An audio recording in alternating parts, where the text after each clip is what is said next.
Good morning, Trumptopia.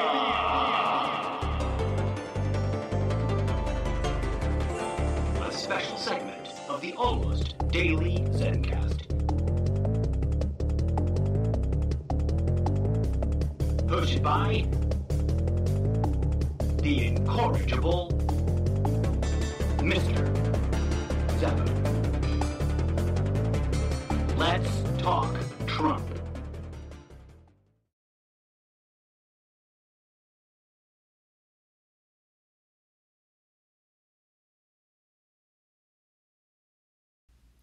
Hello and welcome, friends. Thank you for joining me on my daily, erratic, unorthodox, anti-establishment, anti-ideology podcast talk show. Quite charmingly called Good Morning Trumptopia. How are you, friends? How are you, my fellow Trumptopians, my fellow Americans, my fellow Americans, my fellow Democrats, my fellow Republicans, my fellow human beings? How are you today? Good, bad, indifferent? Participating in the political mishegas? Not participating in the political mishegas? Yeah. So, impeachment. Why? And this is a silly question, but it's one that I have wanted an answer to since I was a kid and I first heard the word thrown about and, bandied about by politicians. Impeachment. Why does this very important political and criminal justice mechanism, why does this supreme checks and balances device laid out by the Constitution, why, for the love of the bald eagle and all things gloriously American, why does the word impeachment have the word peach in it? Does anybody have an answer to that? Why is the thing you do to chastise the President of the United States of America, as, encoded by the very Constitution that everybody claims to love and admire and understand, and that's a whole fun can of worms right there, right, friends? How much do you really love the Constitution? How much do you really know it? How much do you really understand it? That's something I've addressed before in past episodes. Make sure you check those out. And I'm sure I'll come back to in a future episode once we clear out this Trump madness. Because there is indeed, as many of the supporters in the right love to say, although I disagree with the way in which they think it works, there is a sort of Trump delirium. We have more than wrapped ourselves up in this man's ego construct and let him manifest our reality way too hardcore. But I digress. Why does the word impeachment have the word peach in it? I don't know. I don't know if anyone's ever asked that question. And, in terms of, has people looked that up on Google and or other search engines? I love, by the way, as a sort of tech world commentary, how Google is Kleenex. If you say the word Kleenex, people think tissues, blow your nose on them, tissues in a box. It doesn't matter what brand, doesn't matter if it's Kruger, it doesn't matter if it's Johnson & Johnson. I don't even know who makes Kleenex anymore, other than Kleenex brand Kleenex, right? But the word means all tissue paper at all. If someone says to you, because they've got a massively runny nose or their nose is bleeding or something, like, quick, hand me a Kleenex, you hand them anything that remotely resembles a paper pulp product that is absorbent enough and flexible enough to be useful in that situation, right? And it's just funny and weird how that happens to words. Anyways, I digress. Google How many times, well, let me ask. I haven't actually installed Google Assistant, although sometimes I pretend to ask it as though I had. But I'm going to ask, why does I'm typing in, oh no, that's the right one. I have too many keyboards laying about because I have too many devices. Why does the word impeachment have the word peach in the middle of it? And I asked the most, like, okay, so there's no predictive text. There was some predictive text coming up under why, well, you know how it does that, right? Predictive text was coming out for after I typed out why does the word, and then once I got to impeachment, it was just like I don't really know where you're going with it. And then have and the nothing, and then I think word it tried to do some other thing. I didn't really look at it, and I'm now looking at a Google search entry on a blank Google page, you know, and there's no predictive text. It just says search this phrase. Searching. Apparently, mashed radish, which I've never heard of before in my journeys across the interwebs. And that's something, folks, if I can pause here, I know this episode is as lacking in structure as every other episode has ever been before it, but I just want to say that there was a time in my life here in this time frame, along this timeline of reality that we all sort of think we share, that I knew just about everything that was on the internet in general terms, not in specific terms, but like I could be like, oh yeah, that's the kind of thing that's over there on the internet. And then it just kept getting bigger and bigger and bigger. And now it's just like, what? I don't even have time to give a shit about how much new shit there is on the internet. What do we do when we create too much content for any individual or any group of people to even be aware of a tiny percentage of it existing? Like, is that sustainable in terms of the relationship that content has to viewership or readership or, you know, someone that must consume it, someone that must engage with it, someone that must participate with your content as audience, right? Like, if we're so saturated with endless content, how much of it will go without audience? But as always, I digress. This site, Mashed Radish, has a page. It's the first thing. It says, what is the peach in impeachment? Peach is in quotes and impeachment is in quotes. Under that, there's people also ask, what's the difference between impeachment and removal? And that's a really key thing, something I want to get to a little bit later in this episode. What does it mean to peach on someone? I don't know what that means. That's a word I've never heard of. That's a phrasing or a lexiconic term I've never heard. What does impeachment mean removal from office? I can tell you that right now. Impeachment, in terms of the actual congressional or whichever side, we'll get into the details. We've got a Wikipedia page up here, but it does not. Like you can get Clinton got impeached and he wrote out the rest of his term. The impeachment process is just the sort of like it's like a super ultimate supreme grand jury hearing where the president is the dude or the woman, which we haven't had yet, but hopefully someday within my lifetime we will, because the world needs that. More women, more like shamanic healing women that can resist the encroachment of both literal material world corruption and the esoteric, internal mystical world corruption, because those are different corruptions, but it's all part of the same agenda, right? But I digress on that point. So a president can be impeached and the hearings can be played out and all the evidences can be laid out in both against them and in their defense. And the president, whether it is a male or a female, may wind up not being removed. That has been the case multiple times. And we'll come back to that in a second. The next thing under that, the Vocabularist. It's another page I've never heard of, but it's on BBC News. How we got the word impeachment. I'm going to click that one right the fuck open in a hot second. Impeach, definition of impeach by Merriam-Webster. We're going to start there. Dictionary.com, I love you too, but Merriam-Webster's a little bit more old school. Does all the dictionaries. Okay. So, blah, blah, blah, blah, blah. Dictionary.com, impeach, verb used with object.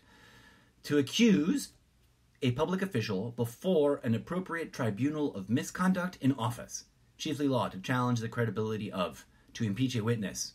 So you can impeach someone not in office in terms of the way in which you address them in a legal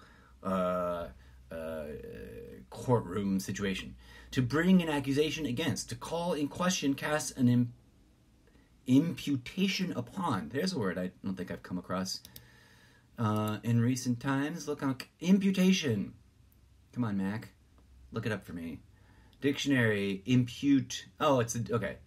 Impeach and impute, they seem to have somewhat related meanings. Represent something, especially something undesirable, as being done, caused, or possessed by someone. Attribute the crimes imputed to Richard.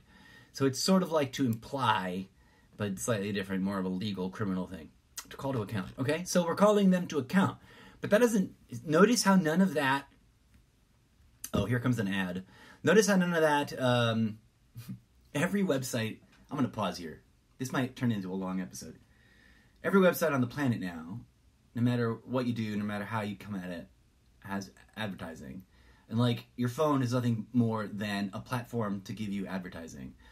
This platform that I pay a subscription fee to host and create my podcast with, thank God it doesn't show me ads during the creation of my podcast, which would be like that would be a straw too far, and I'd be like, nope, thank you very much, no. But it's asking me to monetize my podcast by letting them put ads somehow, however they do it, in and around the playing of my podcast. And I have not chosen to participate in that as of yet. And in the early days, I always was sort of altruistically committed to keeping the podcast free up front, vis-a-vis a sort of pipe dream of creating a, what do you call that page? That page where you go and, support things. One of those, on Patreon, right? And you become a patron. Because I love the old school, very antiquated, I don't know how often it's used nowadays, patronage of the arts. And to a certain degree, the sort of antiquated old-timey mind in my head of past lives and or just sort of artistic influence longs for a legitimate patron that's like, I see your vision, I understand why industry, no matter which side of industry you might apply to, won't get it and won't invest in you. But I get it, and as a private individual with the kinds of money I have to patronize you, not in the negative sense. Isn't it funny how those two words, how that word became two words? I'm going to patronize you, which can literally mean give you my money vis-a-vis some business transaction, like I'm a patron at this pub. I patronize that pub. But I can also, I'm going to patronize you, like I'm going to put you down by mocking who you are, what you aspire to, and what you're trying to do. Confusing. I digress. Advertising. My podcast at this time remains free, and hopefully, I hope, in the way in which you can receive it, isn't too clusterfucked with other platforms' advertising. And please know, if you're listening to my voice, whether it's here on Sprecher, whether it's on iTunes, or any of the other platforms, some of which I've forgotten the names of, that I've tried to distribute it through, I'm not taking any cuts from any advertising that you are unfortunately encumbered or may be encumbered to endure as you engage with my content. But I digress. It's a fascinating thing about our culture. We've just given them, we created this wild, wild west of free speech, which is something I want to talk about always, right? And yet we've encumbered it and allowed them to encumber it completely with this massive profiteering system of feeding us more ads. So Merriam-Webster, it's funny, the last ad had a dog in it. Don't remember what the product was. And this ad has a cat in it with sexy nerd glasses. Oh, this is an ad for them. This is a self-contained ad. This is for signing up for their word of the day. Thanks. I've already read the dictionary a few times. I don't need a word of the day. But over here, impeach, slightly different set of arrangement of words in its definition. Definition of impeach. transitive verb to change with to charge with a crime or misdemeanor, specifically to charge a public official before a competent tribunal with a misconduct or office, to remove from office, especially for misconduct. That's interesting. The last one had no reference of removal. And then C, to bring an accusation against or to cast doubt upon, especially to challenge the credibility or validity of, to impeach the testimony of a witness. Okay, so the removal inclusion here over at Merriam-Webster is quite fascinating. BBC News. And by the way, no one here pays me. None of the websites pay me to reference them. I reference them because that's what's on the internet, yo. And I'm not trying to violate their rights and privileges as licensed content. I'm just reading it because I'm a talk show, and that's what talk shows do. And I don't know if if you're in your car listening to a talk show on the actual radio, and they're like blah blah blah blah blah in the New York Journal. Did they pay them? Did the Journal? Who paid who? Or did the hosts just get to go on the internet and pick funny headlines? I don't know. And if I'm violating some law, I will happily cease and desist, most especially if someone comes along and helps me do it all above board.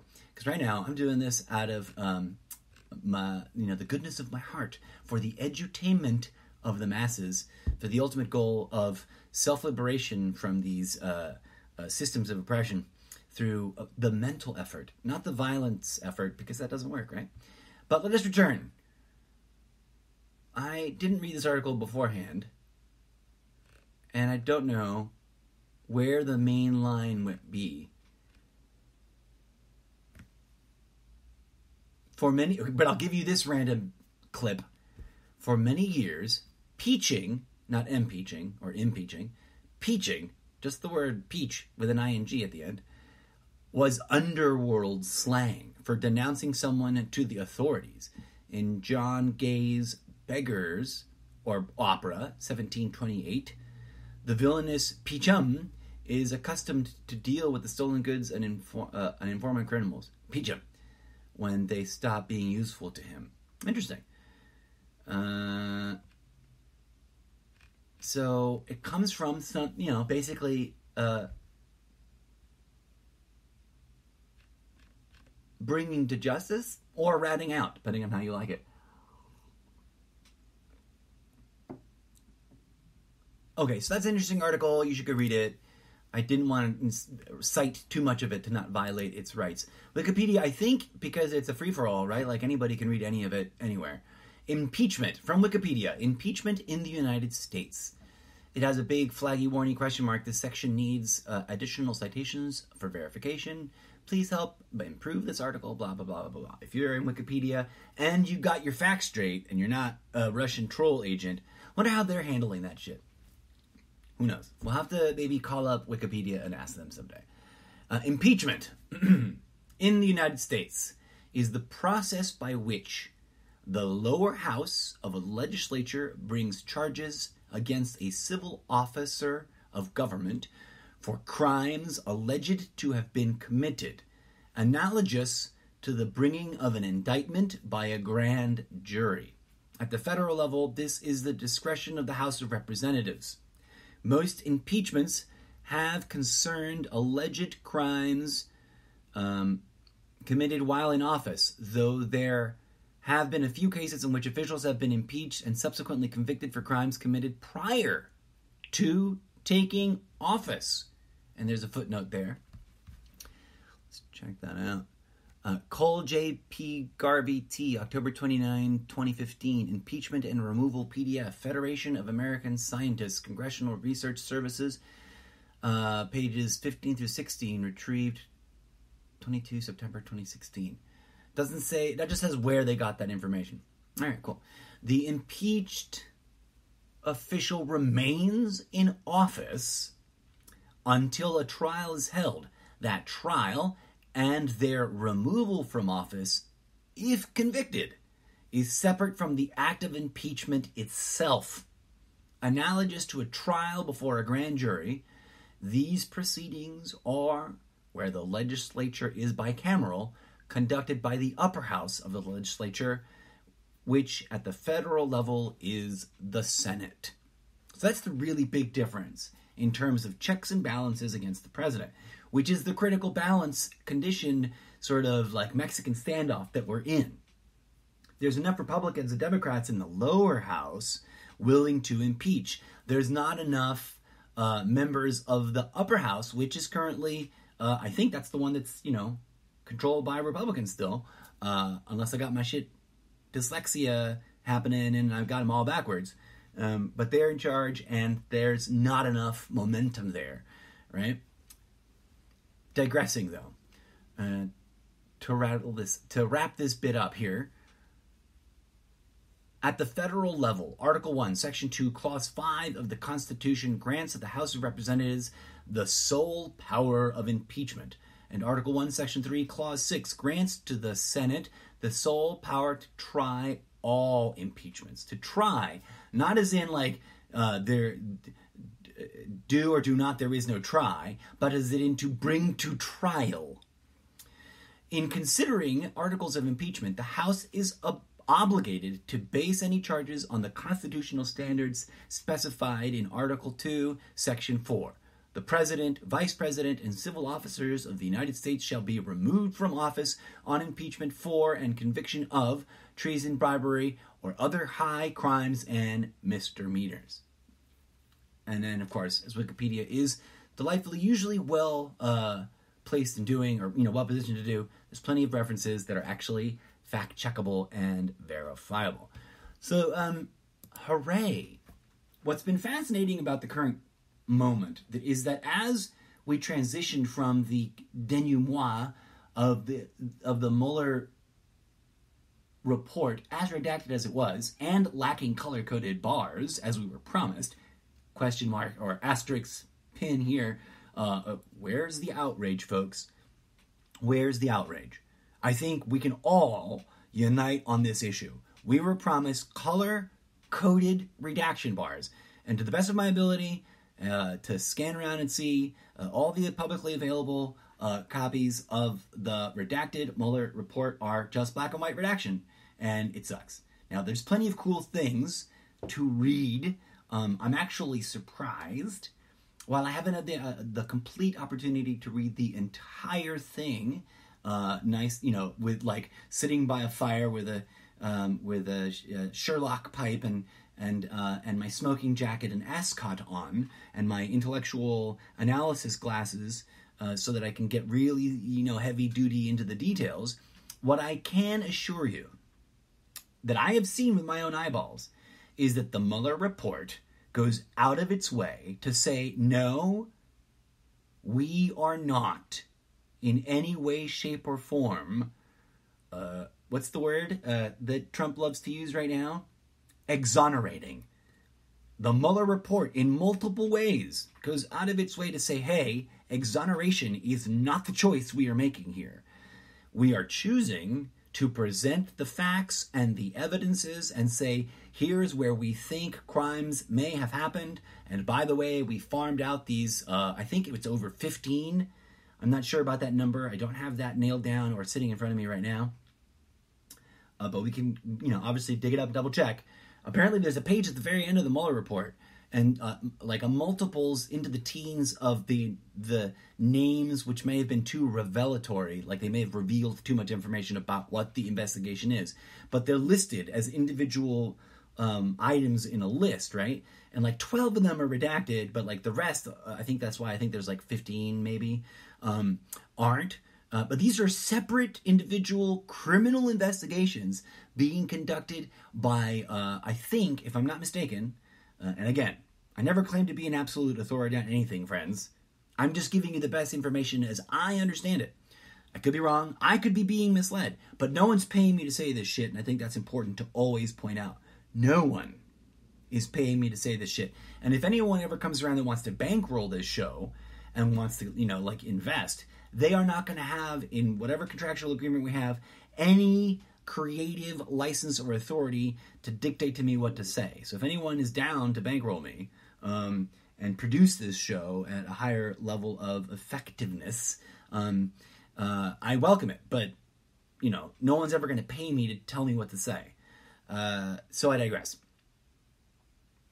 So everyone's celebrating the quote-unquote exoneration of President Trump is clearly not reading the legal documentation that has been generated by this special counsel. Now, we can get into an argument about whether or not Mr. Mueller himself is corrupted either at the surface level by whatever the fuck mechanisms are going on of corruption, because there obviously is corruption, or at the esoteric level, as I argue, it's much more important to get engaged with.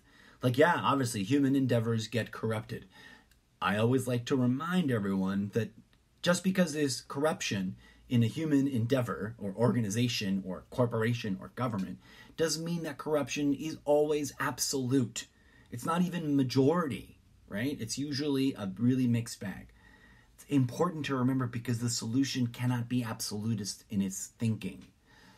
The solution, well, I guess in the inverse opposite way, it has to be all inclusionary in its thinking, but it can't be absolutist, like this group is absolutely evil, it must be eradicated. We can't solve problems that way. Zooming back. So, impeachment. There's a lot of misunderstanding going on about it. The Democrats were playing a really interesting, if anybody was playing 4D chess, it's Pelosi and her team. I think Trump is playing 17-dimensional checkers, a game he himself might have invented, where the only rule is Trump wins. But they were playing an interesting game of not pushing for impeachment in any way that whipped up maniacal fervor. And I think that might have been a smart maneuver, right? Let calm heads prevail. The checks and balances in our system are what they are. The system is corrupt. That is what it is. If we understand that larger than politics, we as a species need to achieve organized action, then we need to use whatever tools are at our disposal. And right now, the most immediate and biggest tool at our disposal is indeed the system of political engagement that we have constructed. But there's a difference, if I may point out, between being a statist and being someone willing to use the state as a tool. And I digress. That's a whole other episode worthy of deep investigation. So, apparently there was a time, one of the things, I didn't read it out loud, but that's why I said you should read that article. That article from the Vocabularist, I think it was, there was a paragraph where I quickly scanned. The question was, were people pelted with peaches, and is that how we got that term? Because, it's funny. And there may be some historical anecdotal connection there. But there does seem to be some sort of literary influence with that character, Peachum, that was peachin' people, which then may have sort of merged with a word that needed, that became a sort of official and formal. I don't know. But we now understand that there's a great deal of misunderstanding about how it works. On both sides of the political division, there's people who fear that it means he will be immediately removed from office, and that's not how it works.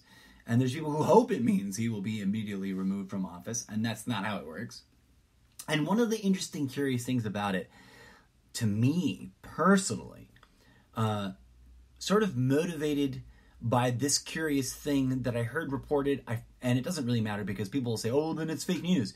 But I heard it on the news today. I can't remember if it was Fox News, if it was CNN or MSN, because I cycle through the big three just to get a broad taste of what is and is not being reported, right? But according to somebody talking on there, and I think this is worthy of looking into, and he seemed to be like someone who was speaking with accuracy and anchored in historical, political, the facts of the history of politics. But according to this person, who I did not jot down a citation for, 2 presidents in the past, and I'm going to guess it's not like the current modern living memory past, but a little bit further back, and it's probably two presidents whose names were like, wait, that guy was president? And like the common schmo might not recognize, if they saw them walking down the street. Two presidents in American history apparently asked Congress on purpose to begin impeachment procedures against them because of accusations and criminal suspicions that had been bandied about. Specifically, and here's the catch, right? Like, here's the like, what?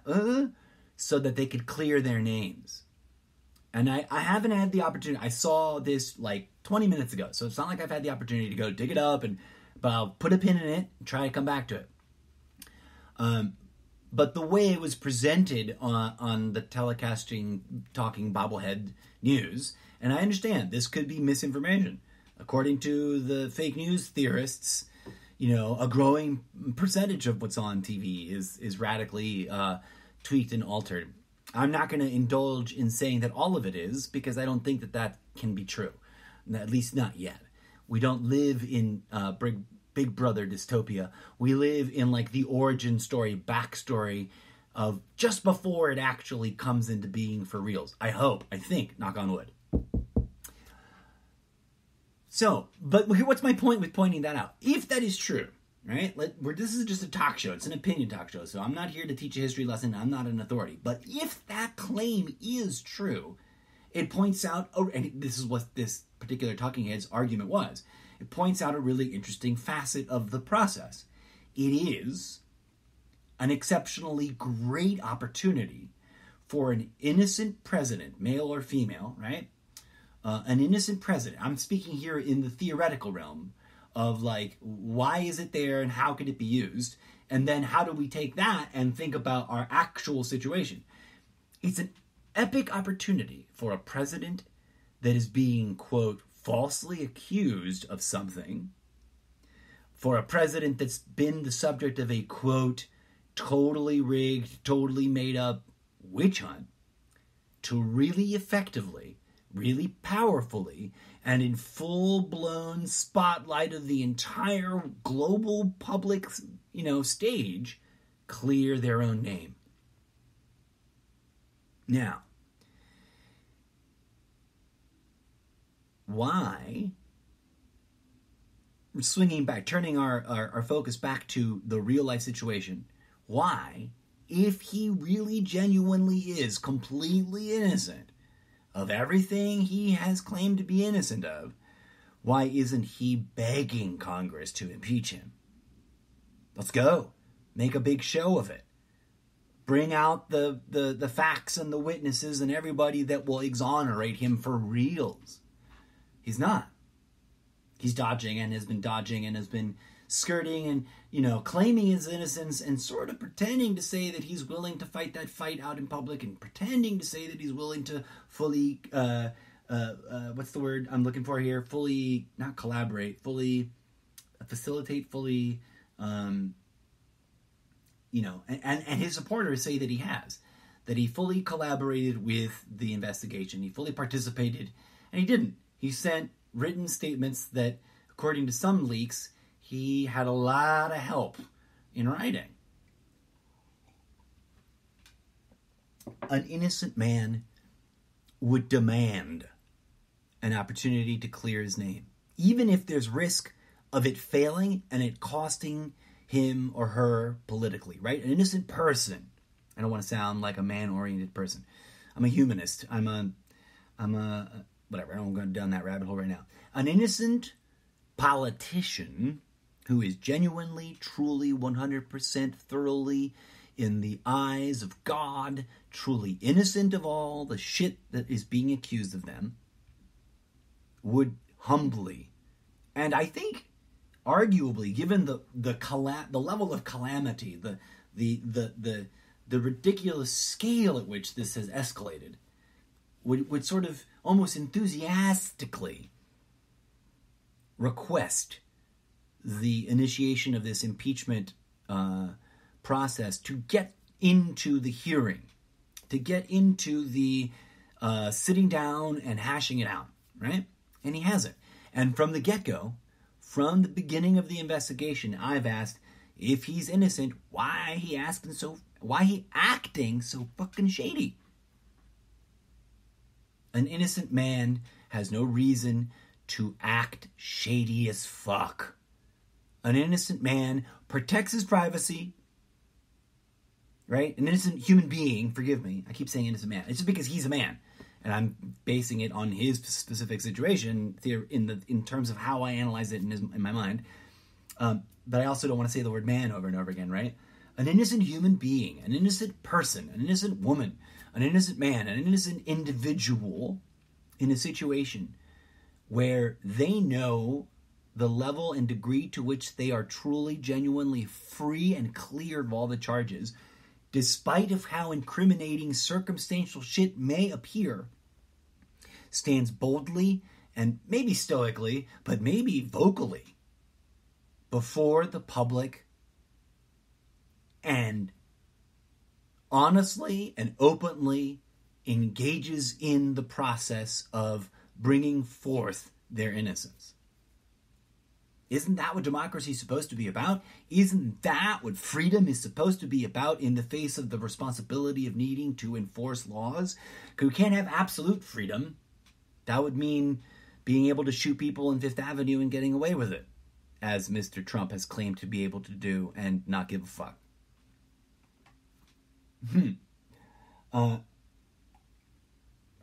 Which begs the question of all of us, like, what is the next best step? Now, it's not impossible, friends, that he is in fact somehow innocent of, especially since that is and was the sort of laser beam focus of the Mueller investigation. He maybe never did truly fully cross that line. And he may be like, wise guy, savvy enough to know how to get things done and not actually do explicit actions that violate the law, but still achieve the same goal as if that's what you were gonna do, the overt action, right? Like, I think it was really telling. And I think that any hardcore Trump supporter that gives the testimony a real chance and really, really, really sets down their assumptions and their biases and listens to, like, Cohen's testimony and others who explain the way in which Trump addressed them, spoke to them, used a code, implied desired outcomes, but never overtly said the sets of words that would be required to be like, aha, you asked them to do something, blah, blah, blah. Like, he danced the dance, like, savvy enough. But he also likes to play sort of silly and dumb, right? Like, he plays down his intelligence, but he's also categorically ignorant of things, I think. I think that the reason that he hasn't just, like, been, bring it, I'm innocent, let's go, is because he is a liar, and he is a bit of a scam artist, and he has, if not, I don't know what laws he may have broken, but I know that his behavior is exemplary of someone that is accustomed to bending the laws to their limit. And so who knows what laws he's broken. But I think that he acts with impunity until he can't, right? And that he's accustomed to, in his other lives before engaging in the political theater, I think he's accustomed to a great deal of getting away with stuff. Someone who's bankrupt that many projects and yet mysteriously still gets bankrolled by massive banks with shady-ass connections. Now, let me be clear here, my friends. I have always endorsed the notion of innocent until proven guilty. But we also can't be spoon-fed the presumption of his absolute innocence if there's evidence to be followed that leads to to more evidence of potential crimes. I think that's the delightfully weird catch-22 of the way the Mueller report hit, and the way that the choices that Mueller himself and that team, whoever they all are, made, is that they, and it's interesting and strange, but they bound themselves to the non-legally binding, mind you. Let's make it very clear. This is an internal memo of the Justice Department. Okay, this has been fact-checked and reported from many sources, including Fox News themselves. The following is not law. It's not part of the Constitution. It is an opinion memo from a certain era that is held as operational guidance. Sort of like the de facto, we've already thought about this and this is what we chose, and so in all future cases, we just have to follow this recommendation unless circumstances blow it out of control in a way that we can no longer ignore. And this was one of those moments, I think, that was quietly, stoically, deep within the inner workings of all these different juxtaposed teams of our very, very complex system of government and control, which indeed, I do not deny. I'm not a statist. I get accused of being a statist often because I sometimes defend certain elements or functions of the system as it works because it does indeed have two sides to it, right? There's a light side and a dark side at play here because nothing is absolute darkness and nothing is absolute light. Not in this universe. Look around. Look at the way the universe actually works. I digress.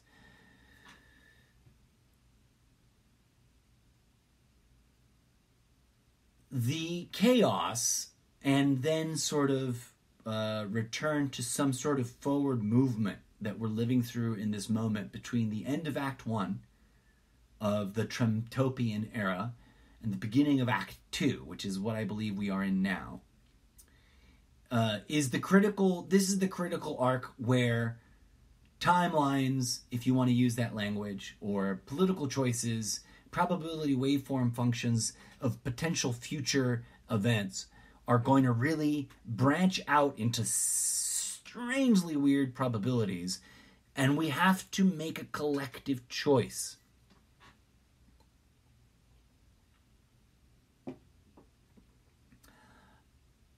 I have always thought, I wanted to read something from the internet. I always sort of begin to rough draft some sort of like, I'm going to talk about things on the internet. I'm going to talk about it. And then I just go with whatever words flow from my mouth after I hit record. And sometimes I don't get to all the things that I get to. This was super funny. And I think this coupled with just basically checking into where the news cycle of echo chamber news cycles happens to be today. Everybody's either deeply passionately talking about impeachment or focusing on the 2020 election, which is really interesting juxtaposition, right? There is a big group of Trump support base that believes that the 2020 election is going to be a landslide in favor of Trump. And there's a group of, everybody else who is mocking everyone involved in election process. And they're an interesting, fascinating demographic pie wedge. But then there's, the breakdown on the other side of the politically involved spectrum. People who think that impeachment is pointless. People who think impeachment has to get done before 2020.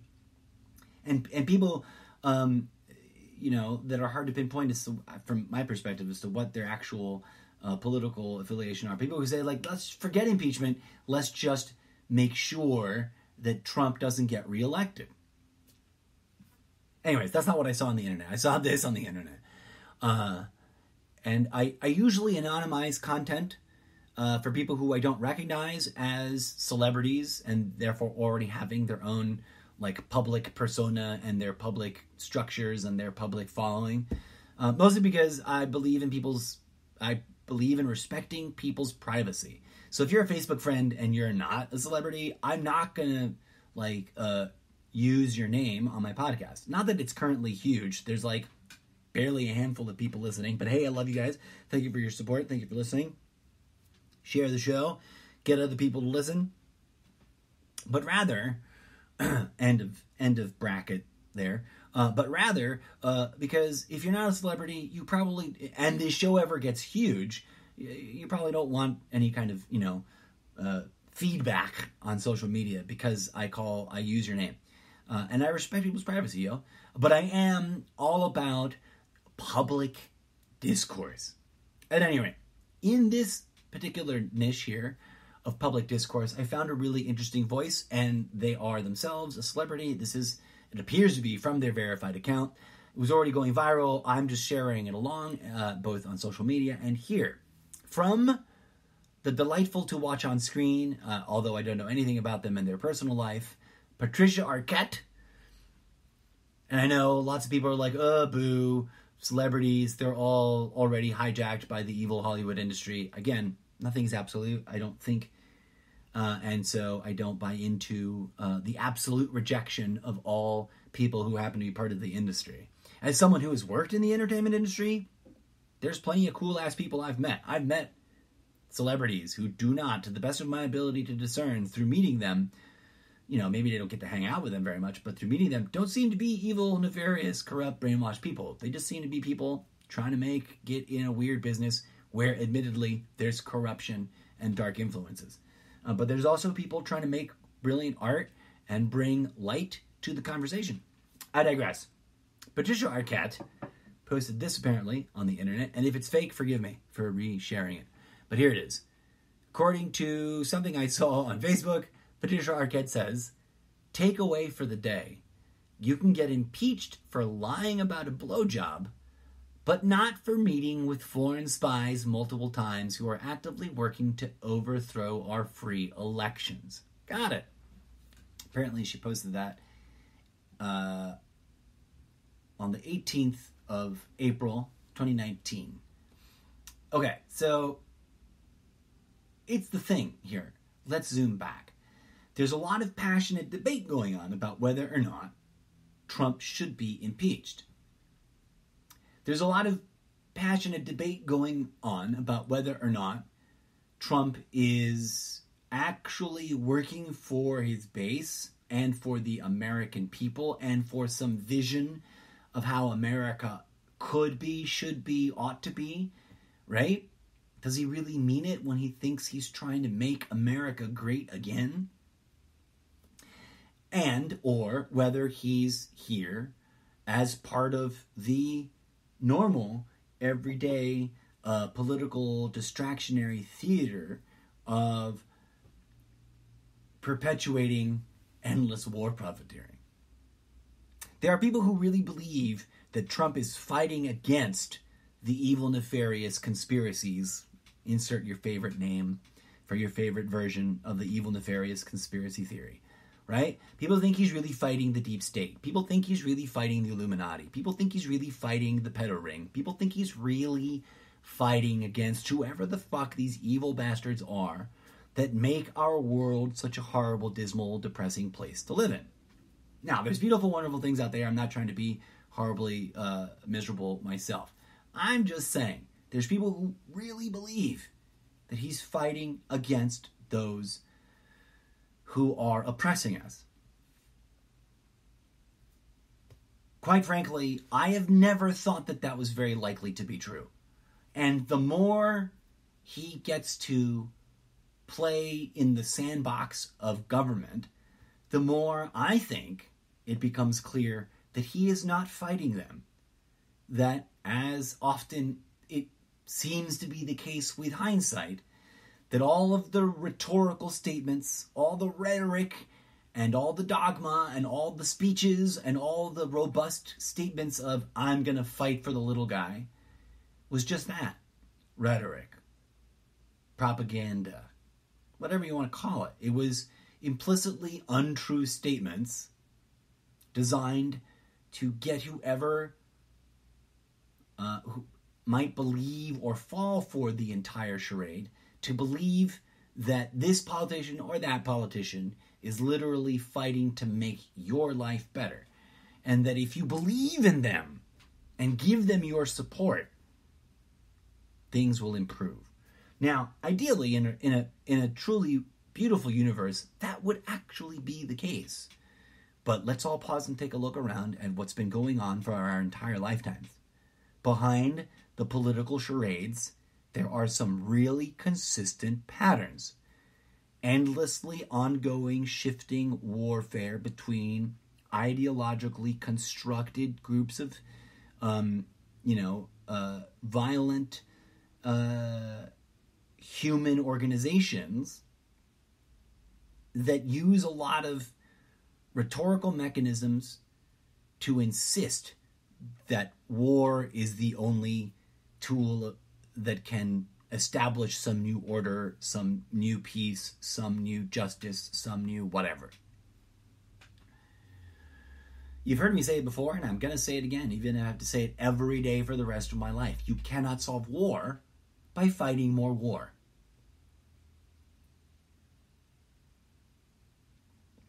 The only thing that happens when we fight a war to solve some problem is that the profiteers make profit and laugh at us. They make a profit by selling the weapons of blowing each other's brains open to both sides, and they literally laugh at us all the way to the bank. We can never win that war. Why? Because we're dependent on highly technological and wicked expensive machines to fight wars. And no matter who you buy them from, they are ultimately all connected in the network of ego-hijacked human beings that see no problem in profiting on the manufacture and distribution to all sides of a conflict, the weapons required to effectively butcher each other. Okay? Now, sitting around and calling those people sinners and evil and blah, blah, blah is meaningless. Because no matter how you judge them with your mind through your paradigms of judgment, they remain human beings, brothers and sisters in our one experience as humanity, and they remain people who are living out those roles because they require healing that we are neglecting to provide for them.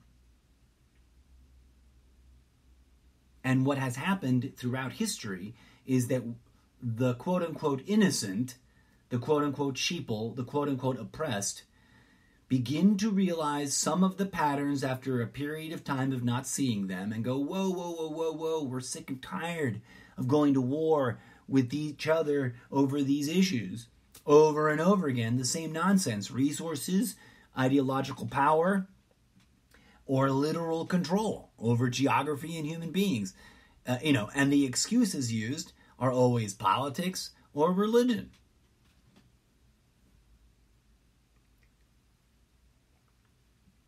But when we try to engage in the activity of ending the wars, we have been trained and conditioned,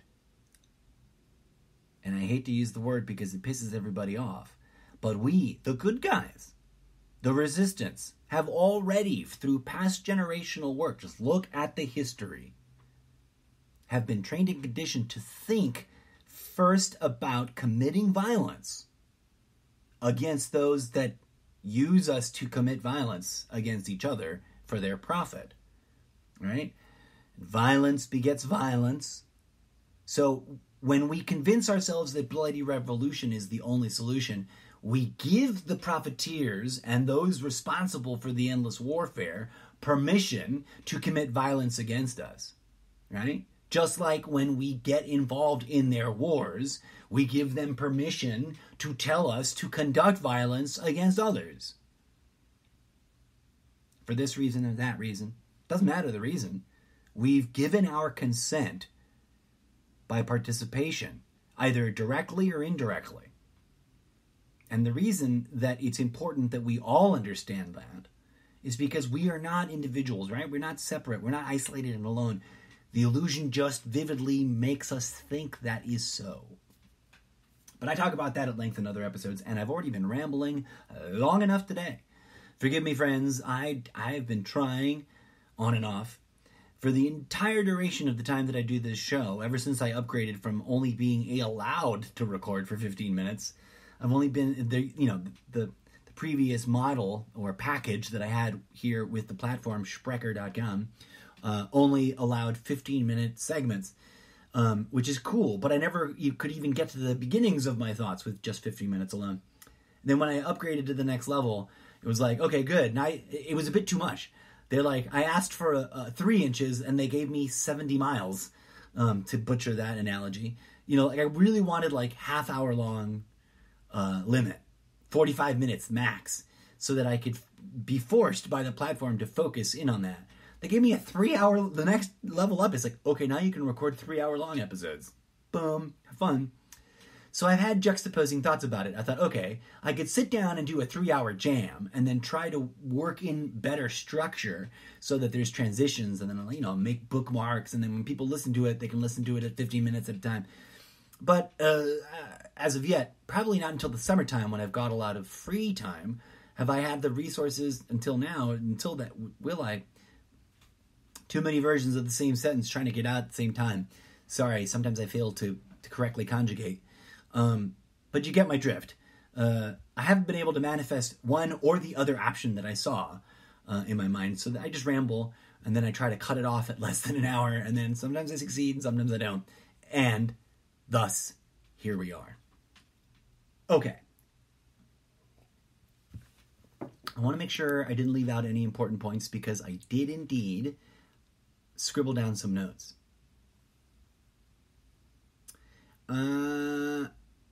Right, so in terms of what is likely to happen next, I think they're going to drag out the fight of whether or not to impeach for a bit, because I don't know that the polling is clear and that those engaged in the system have flipped, right? But here's what I do suspect. I think that overall,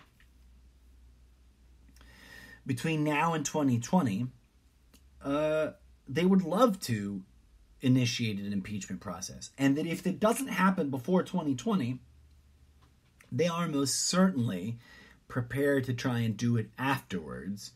I think as uncomfortable and nauseating as it may seem, it is not impossible. I do not yet think it is the most likely outcome, but it most certainly has the potential of becoming the most likely outcome, which is why the Trump base is being fed this as programming and a rhetorical assumption that it is already the case, right? Because the more that they can empower that thinking, the more that thinking will spread. But it is not impossible that Trump may once again, especially if we don't address the Russian incursion into the system, because despite the lack of enough evidence to bring any big charges and violate the non-legal assumption of you can't charge a sitting president, the Mueller report and the other legal documents clearly state that according to our judicial legal system, and we can argue about whether or not that's fake news or not, in terms of whether or not our judicial legal system is so corrupt that it is already just dictating nonsense. I don't think that it is. I think, like all things, it isn't absolutely corrupt. I think corruption is always trying to encroach. But our legal system acknowledges that, the incursion, the manipulation, the attempted hacking, all of those efforts were real. They were much broader and much more diverse than even those who have always thought it was real realize or have been talking about, and that it continues to be extremely dangerous, my friends, that the hardcore base and the talking heads that support Trump continue to push the radical extreme dismissal of Russian involvement in social hacking And I use the word hacking allegorically, right? Like, I don't mean they're literally trying to get into all of our devices. I mean, they're trying to spread psychological warfare propaganda. And it's evident. It's clear. And it's not really new. It's just becoming more prevalent because the social media echo chamber of echo chambers proved itself effective. So, what might happen next? I think that while the public debates whether or not impeachment will happen or should happen, I think that the state investigations will carry on. And they will carry on with a sort of political disregard for the election. So at the state level, these several dozen, not several dozen, but these dozen or more criminal investigations into Trump, his family, his organizations, plural, and other associates, and we are not even clear exactly what they're investigating, right? So it seems if there are 15, let's just peg it at that number. So I've heard and seen estimates of much higher number of pending investigations, by the way. I just haven't had the time to track them all down to get an accurate number that I can find reliable and fact-checkable yet. But the important push is to say that there are plenty of investigations at the state level. In other words, states throughout the union have the power and authority to investigate people for crimes conducted within their boundaries and or that impacted them through national actions, and that they're doing so, right? So I suspect those are going to carry on, and that they've been highly influenced by the Mueller tone.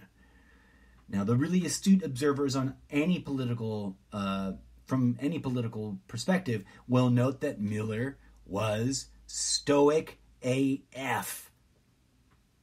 And we're still waiting to find out whether or not, I think, as the last time I dipped into news headlines in the current 48 news cycle, I have not heard any confirmation that he's actually going to speak publicly and testify in any kind of hearing. But I personally am strongly in favor of that. And like I've posited multiple times, an innocent individual in the position that Trump is in now should be screaming for that and for an impeachment. Is that crazy talk? I don't know. I just think if I were the president and it was really a witch hunt and all I had done was try to get elected and made dumb mistakes, I'd be like, bring it, man. But I think that it boils down to this. Trump is a shady motherfucker. Always has been.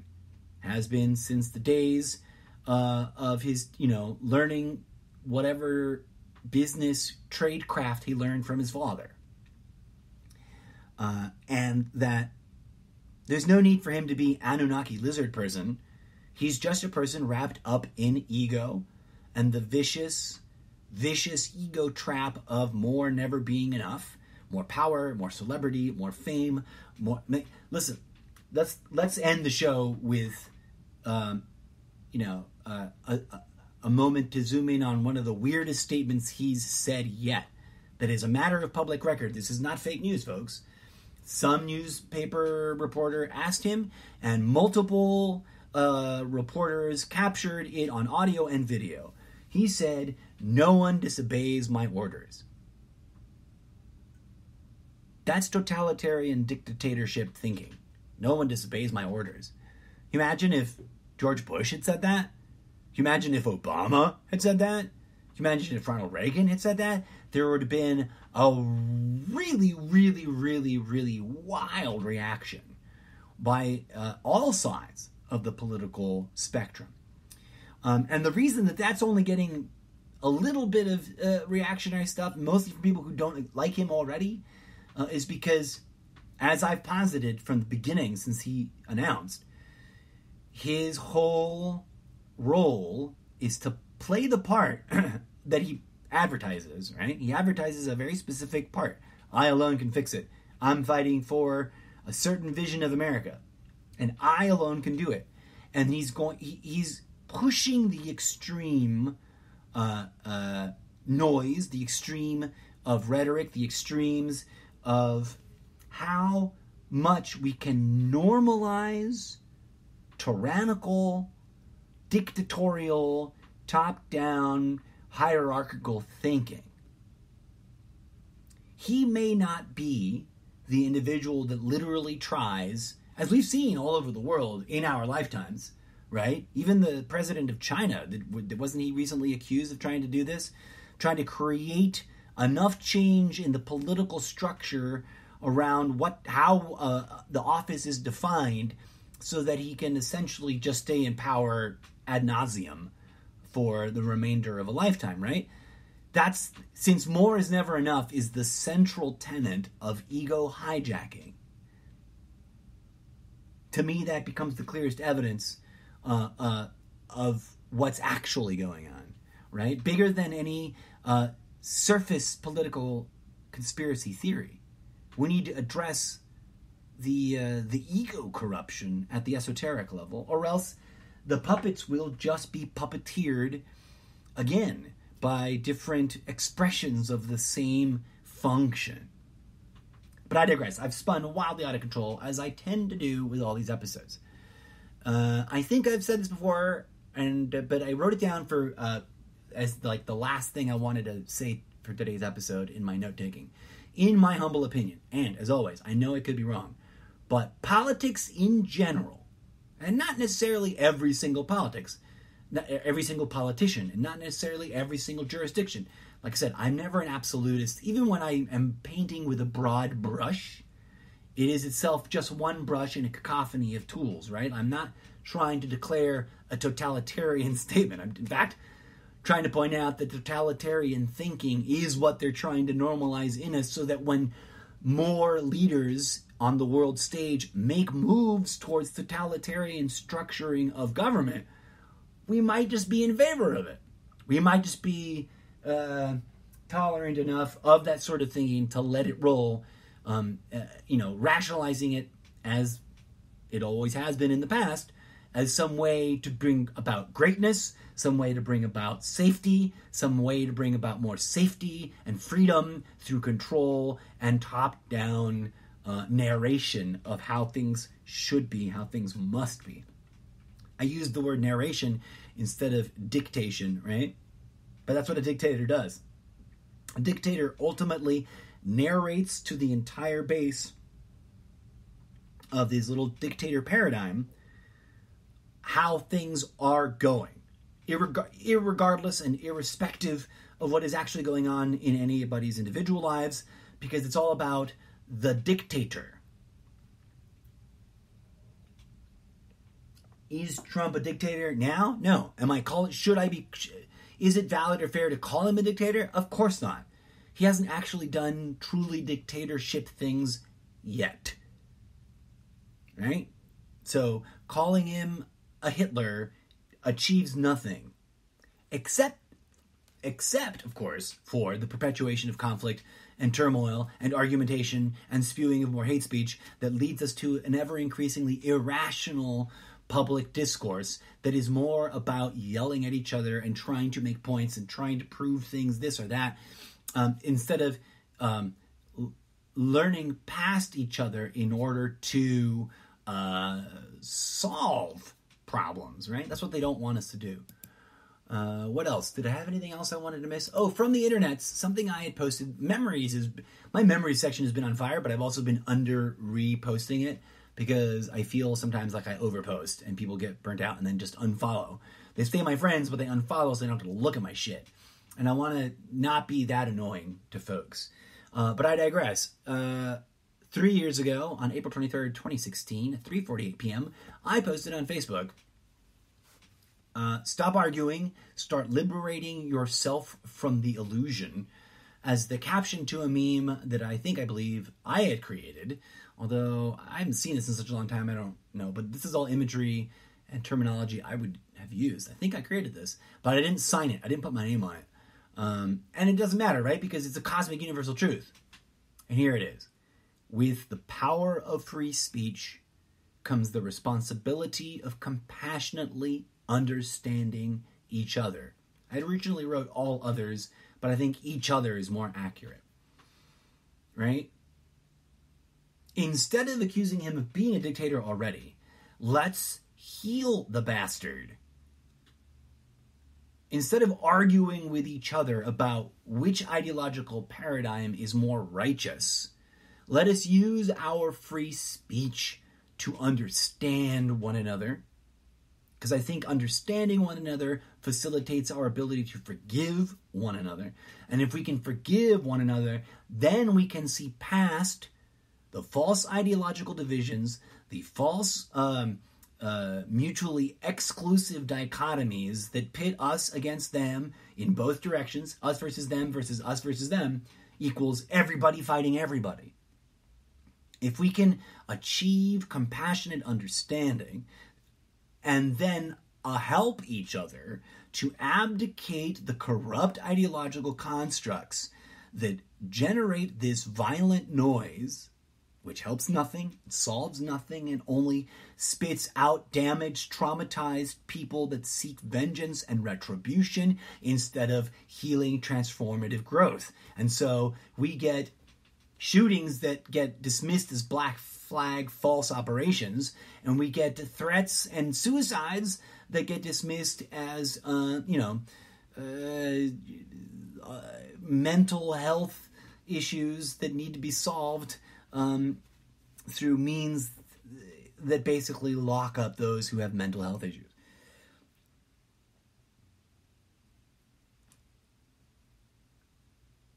I'm going to stop rambling because I've gone on for much longer than I really ought to, because people, attention spans, etc., etc., etc. Thanks for joining me again today for this particular segment of the Almost Daily Zencast known as Good Morning Trumptopia, where I say we, the royal we. As always, a bit of pandering. This show was originally envisioned to be co-hosted by myself and one or two or possibly three other people, akin to your kind of typical morning talk show, goofy comedy, blah, blah, blah. We're going to play some music. We're going to talk about the news. We're going to, list celebrity birthdays kind of nonsense. But with this spin, instead of that spin, which is we're going to do those things, but we're also going to address the current socio-political economic trends of the world and how we can actually get past the argumentation about whose fault it is and how which political ideology is going to be better at actually solving it, which has yet to render any solutions, that argument, right? We can keep arguing about who's more righteous and who's more capable of solving it, or we can just rally around solving the problems. Flint, Michigan still hasn't had its pipes replaced. If that one tip of the iceberg issue isn't literally and figuratively illuminating enough for people, I don't know what is. Okay? Right. So, as always, friends, thank you for listening. Thank you for following me on my massively disorganized, rationally irrational, impromptu, always unscripted, and hopefully not too terribly ego hijacked, because I think I've been working on that, right? I think I see my ego, and I think I've asked it to not play that game with me in such a way that we're all capable of doing, in such a way that is at our disposal at all times, but we've been fooled into forgetting about. What does that have to do with politics? Absolutely everything. If you just listened to this episode, are intrigued but ridiculously confused, I suggest that you hop around and listen to episodes throughout the year and a half, almost 2 years I've been doing the show on and off, and things will start to coalesce in your mind. And forgive me for the crazy rambling. Okay, I'm going to stop saying goodbye because I've been saying goodbye for at least 11 minutes. As always, friends, be good humans.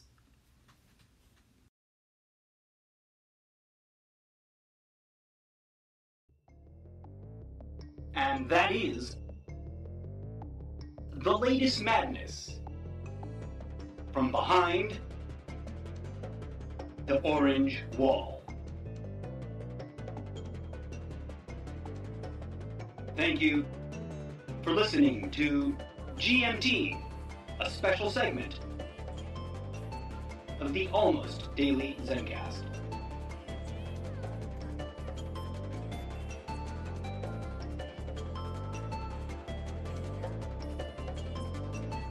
Stay woke, Trumptopia.